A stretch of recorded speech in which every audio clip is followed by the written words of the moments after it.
Hello friend, તો તમારું સ્વાગત છે મારા રસોડામાં। તો અવનવી વાનગી જોવા માટે ચેનલને સબસ્ક્રાઈબ કરો। જો મારો વિડીયો ગમે તો વિડીયોને લાઈક કરો, શેર કરો, કમેન્ટ કરો। બાજુમાં રહેલ બેલ આઇકનને દબાવો તેથી નોટિફિકેશન તમને રોજ મળતું રહે। આજે હું તમારી સાથે શેર કરીશ રાયતા ચીવડાના અથાણાની રેસીપી। તો ચાલો શરૂ કરીએ રેસીપી। રાયતા ચીવડાનું અથાણું બનાવવા માટે મેં 1 કિલો આ રીતના મોટા ચીવડા લીધેલા છે।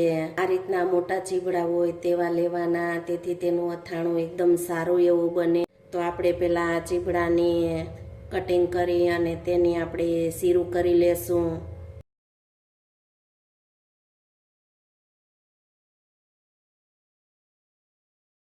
તો આપણે બધા જ ચીવડાની આ રીતની શીરું કરી લીધી છે। તો જે આ બીજ છે તે મોટા બી છે, તો તેને આપણે ઉપરથી બીને કાઢી લેશું। એ હશે તો તે શીરું સુકાવામાં વાર લાગશે અને શીરું સુકાશે પણ નહીં। આ રીતના ઉપરથી આપણે બધી જ શીરુંમાંથી બીને કાઢી લેશું। તો આપણે આ બધી જ શીરુંમાંથી જે બીનો ભાગ હતો ઉપર તે આપણે કાઢી લીધો છે। તો હવે તેમાં આપણે મીઠું એડ કરી દેશું।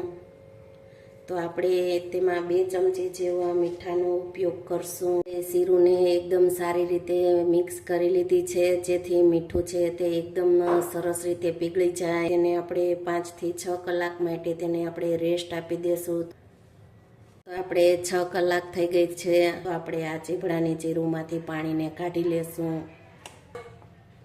આપણે ચીરુંને પાણી કાઢી અને કોરી કરી લેશું। તો આપણે આ શીરુંને હવે તડકામાં સૂકવી દેશું। એ 2 દિવસ તડકામાં સૂકવી અને આ રીતની ચીરું તૈયાર થઈ ગઈ છે। તો તમે જુઓ છો કે શીરું એકદમ સરસ એવી સુકાઈ ગઈ છે।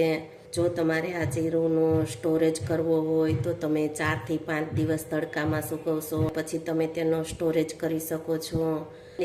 3 ચમચી રાઈના કુરિયા, 1 ચમચી વરિયાળી, 2 થી 3 ચમચી જેટલું તેલ, 1 ચમચી મીઠું, અડધી ચમચી હળદર અને 2 ચમચી લીંબુનો રસ લીધેલો છે। તો આ રાઈના કુરિયાને આપણે અધકચરા ખાંડી અને તૈયાર કરી લેશું। શીરું આપણી મીઠાવાળી છે, તો તેના માટે આપણે 1 ચમચી જ મીઠાનો ઉપયોગ કરશું। જો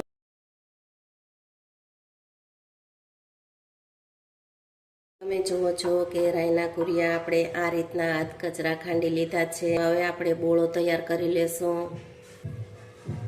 મીઠું, વરિયાળી, હળદર, લીંબુનો રસ અને તેલ, તો આ બધું જ આપણે પહેલાં મિક્સ કરી લેશું।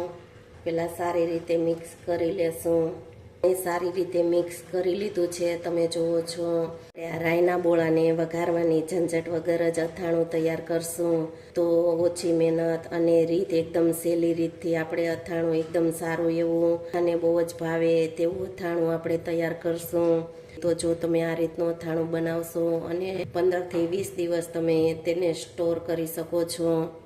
તો આ બોળાને આપણે 10 મિનિટ માટે તેને ઢાંકી અને રેસ્ટ આપી દેશું, જેથી કે આપણો બોળો છે તે એકદમ સારી રીતે સેટ થઈ જાય। 10 મિનિટ થઈ ગઈ છે, તો આપણે બોળાને ચેક કરી લેશું। બોળો આપણો એકદમ સારી રીતે પરફેક્ટ રીતે તૈયાર થઈ ગયો છે। તો તેને આપણે શીરુંમાં મિક્સ કરી દેશું। શીરુંને સારી રીતે મિક્સ કરી લેશું। આપણું અથાણું એકદમ સરસ એવું મિક્સ થઈ ગયું છે।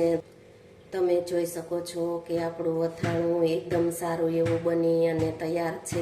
એકદમ સહેલી અને સરળ રીતથી આપણે અથાણાને બનાવેલું છે। અથાણું તમે સવારે નાસ્તામાં ચા ને ભાખરી સાથે ખાશો તો તમને બહુ જ ભાવશે। તો છે ને એકદમ સરસ અથાણાને આપણે આ રીતના ડબ્બામાં ભરી અને સ્ટોર કરશું, તો તમે કાચની બોટલ કે આ રીતનો ડબ્બો હોય તેમાં ભરી અને સ્ટોર કરી શકો છો। જો તમને અથાણાની રેસીપી ગમે તો વિડીયોને લાઈક, શેર, સબસ્ક્રાઈબ કરો અને બાજુમાં રહેલ બેલ આઇકન દબાવવાનું ભૂલતા નહીં, તેથી તમને નોટિફિકેશન રોજ મળતું રહે।